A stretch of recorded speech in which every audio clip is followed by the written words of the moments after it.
नमस्कार दोस्तों, स्वागत है आप सभी का ऑनलाइन एडाफो स्टडी यूट्यूब चैनल पर। इस वीडियो में हम बात कर रहे हैं एक बड़ी और लेटेस्ट अपडेट के बारे में जो कि संबंधित है यूपी टीजीटी पीजीटी एग्जाम कार्यक्रम को लेकर। जी हां दोस्तों, बड़ी और लेटेस्ट अपडेट आप सभी के सामने निकल कर आ गई है UP TGT PGT exam date के बारे में। और UP TGT PGT exam date को लेकर जिसका डर था वही हुआ है। जी हाँ दोस्तों, अगर बात की जाए टीजीटी पीजीटी परीक्षा को लेकर, एक बार फिर से कहीं ना कहीं आप सभी के सामने जो समस्या है वो देखने के लिए मिल रही है, क्योंकि टीजीटी पीजीटी 2022 की जो परीक्षा है, विज्ञापन तो 22 में निकाल दिया गया था, लेकिन परीक्षा कराने के लिए आयोग से लेकर अगर बात की जाए सरकार तक, और इसके अलावा जो भी इससे जुड़े हुए हैं जो अभ्यर्थी हैं, उन सभी के लिए कहीं ना कहीं जो समस्याएं बढ़ती जा रही हैं। और ये जो समस्या एक बार फिर से बढ़ गई है। अगर हम बात करें परीक्षा केंद्रों के बारे में, तो परीक्षा केंद्र भी नहीं मिले। अब ऐसे में अध्यक्ष को इसके बारे में जो फैसला है वो लेना पड़ रहा है। डिटेल में बात करेंगे, चैनल को सब्सक्राइब करके बेल आइकन को दबा लें और वीडियो को लाइक कर दें, जिससे कि आपको रियल ऑथेंटिक जानकारी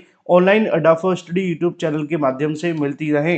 अब ऑनलाइन अड्डा फॉर स्टडी यूट्यूब चैनल के माध्यम से जो भी आपको जानकारी दी जाती है, इसलिए मैंने पहले ही कहा था कि जो टीजीटी पीजीटी 2022 की परीक्षा है वो कराना आसान नहीं है। और आसान क्यों नहीं है? क्योंकि टीजीटी पीजीटी 2022 की परीक्षा अपने आप में एक बड़ी परीक्षा है। अभी तक आपने देखा होगा कि अगर बात की जाए, अलग अलग जो परीक्षाएं देखने के लिए मिल रही हैं, उसमें आवेदन करने वाले अभ्यर्थियों की संख्या बहुत ज़्यादा है ना। अब यहाँ पे असिस्टेंट प्रोफेसर को लेकर तो टीजीटी पीजीटी से पहले उन्होंने करवाने का फैसला ले लिया।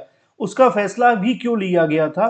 क्योंकि टीजीटी पीजीटी 2022 में 13 लाख अभ्यर्थी थे, और जो असिस्टेंट प्रोफेसर भर्ती थी उसके अंदर आवेदन करने वाले मात्र 80,000 अभ्यर्थी थे जो परीक्षा देने के लिए पात्र माने गए। ठीक है। अब जब परीक्षा देने के लिए सिर्फ 80,000 अभ्यर्थी हों, तो इस बात को कहने में कोई संशय नहीं है कि ये परीक्षा बहुत आसानी से हो सकती है। लेकिन अभी वो हुई नहीं है, और जब तक हो ना जाए कोई काम यूपी में, ये नहीं कहा जा सकता कि हो जाएगा, क्योंकि यहाँ पे होता नहीं है, लटक जाता है। अब समस्या ये है कि टीजीटी पीजीटी 2022 की परीक्षा को लेकर भी एक कहने की सबसे बड़ा डर था अभ्यर्थियों के मन में कि क्या ये परीक्षा सही सलामत हो पाएगी, क्या परीक्षा अब हो जाएगी, क्योंकि धीरे धीरे करके 3 साल होने वाले हैं। और 3 साल होते होते कहीं ना कहीं इस परीक्षा के लिए अभ्यर्थी तो परेशान हुए ही हुए हैं, साथ ही साथ आयोग भी अब कहीं ना कहीं इसको लेकर परेशान होने लगा है, क्योंकि अभ्यर्थियों ने आवेदन इतनी बड़ी संख्या में कर दिए, आयोग को पता नहीं है परीक्षा कैसे करवानी है, और आयोग के पास में पर्याप्त संख्या में संसाधन भी नहीं है। और सबसे बड़ी जो अब तक की समस्या है, जिसकी वजह से सभी परेशान हैं, वो है आपके परीक्षा केंद्र। अब हाल ही में मैंने आपको बताया था 4-5 दिन पहले कि जल्द आयोग एक लेटर जारी करेगा और उसमें आपके परीक्षा केंद्रों की जानकारी मांगेगा। परीक्षा केंद्रों को लेकर मंगलवार को लेटर जारी हो गया। मंगलवार को जब ये लेटर जारी हुआ, उसके बाद टीजीटी पीजीटी 2022 के लिए फिर से पर्याप्त संख्या में परीक्षा केंद्र नहीं मिले हैं। अभी तो आप जानते हैं कि समय सीमा जो आयोग ने तय की है वो 18 दिसंबर की है, सॉरी 18 अप्रैल की, है ना। 18 अप्रैल की है कि 18 अप्रैल तक परीक्षा केंद्रों की सूची दे दी जाए। लेकिन स्टेटस तो हमें पहले दिन ही पता चल जाता है ना, कि भाई कितना इसमें कहीं ना कहीं रिस्पॉन्स मिल रहा है। और रिस्पॉन्स मिलने लगा है कि टीजीटी पीजीटी के लिए फिर से परीक्षा केंद्र नहीं मिल पा रहे हैं। अब आप अंदाजा लगाइए कि मई जून में परीक्षा केंद्र नहीं मिलते। बहुत सारे अभ्यर्थी कहते हैं कि सर ये क्या हो गया है, परीक्षा केंद्र क्यों नहीं मिल पा रहे हैं। एक तरफ 100 करोड़ लोगों को स्नान के लिए डुबकी लगवा दी, है ना। एक तरफ 13 लाख अभ्यर्थियों की परीक्षा नहीं हो पा रही है। तो दिक्कत क्या है वो आपको समझने की आवश्यकता है, कि जो 100 करोड़ लोगों को स्नान, वो सही बात है कि उनकी व्यवस्था कर दी, और सरकार हमारी परीक्षा नहीं कर पा रही है।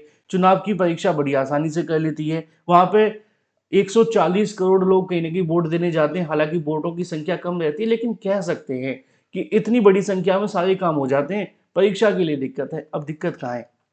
देखो, परीक्षा के लिए सरकार अपने कहीं ना कहीं पूरे तंत्र का इस्तेमाल नहीं करती है, लेकिन इन जैसे आयोजनों के लिए वो पूरे तंत्र का इस्तेमाल कर लेती है। आपने देखा था महाकुंभ की वजह से भी टीजीटी पीजीटी परीक्षा को स्थगित किया गया था। क्या टीजीटी पीजीटी की वजह से महाकुंभ को स्थगित किया जा सकता है? नहीं किया जा सकता। तो ये चीज़ें आपको समझने की आवश्यकता है कि चुनाव हो या इससे संबंधित और कोई काम हो, उसमें सरकार अपने पूरे तंत्र का इस्तेमाल करती है, लेकिन बेरोजगारों के लिए ऐसा नहीं हो पाता है।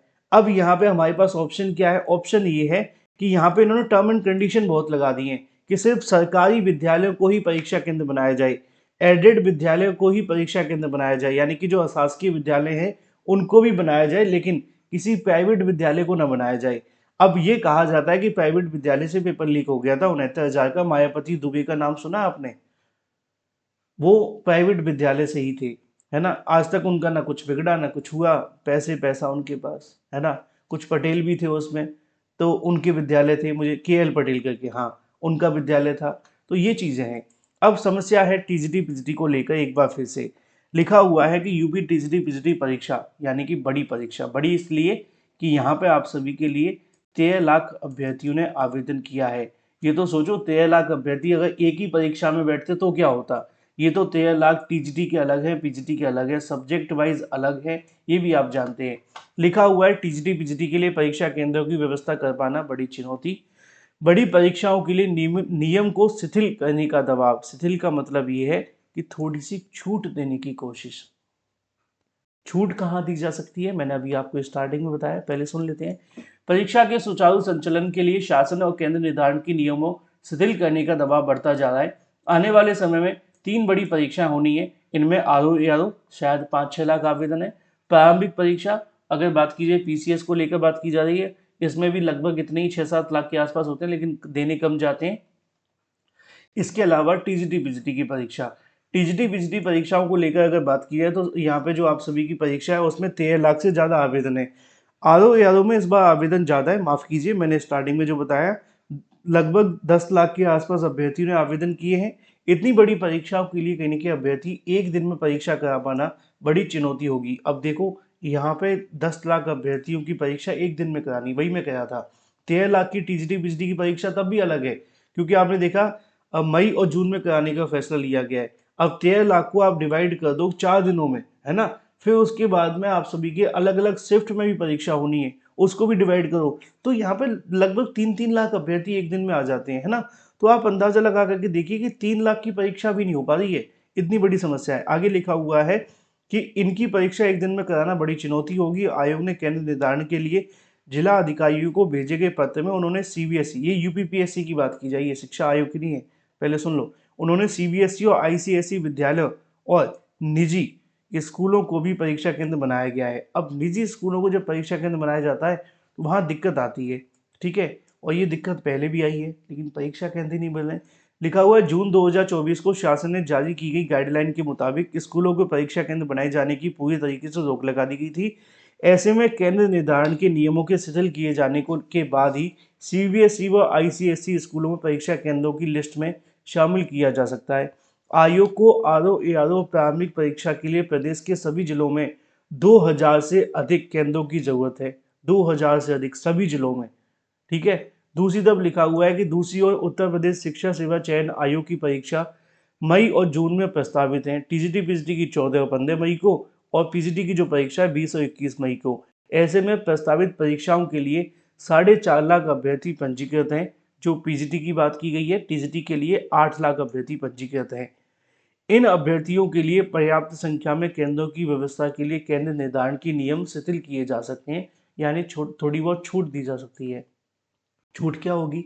या तो सीबीएसई और आईसीएसई स्कूलों को बोर्ड बनाया जाए, या निजी स्कूलों को बोर्ड बनाया जाए। अब निजी को बोर्ड बनाया गया, सॉरी, एग्जाम सेंटर बनाया गया तो दिक्कत आएगी, ऐसा माना जाता है। मैं नहीं कह रहा अपनी तरफ से कि दिक्कत आए, मैं तो चाह रहा हूँ परीक्षा हो जाए, लेकिन ठीक नहीं लग रहा है ऐसा होता हुआ। Thank you for watching this video.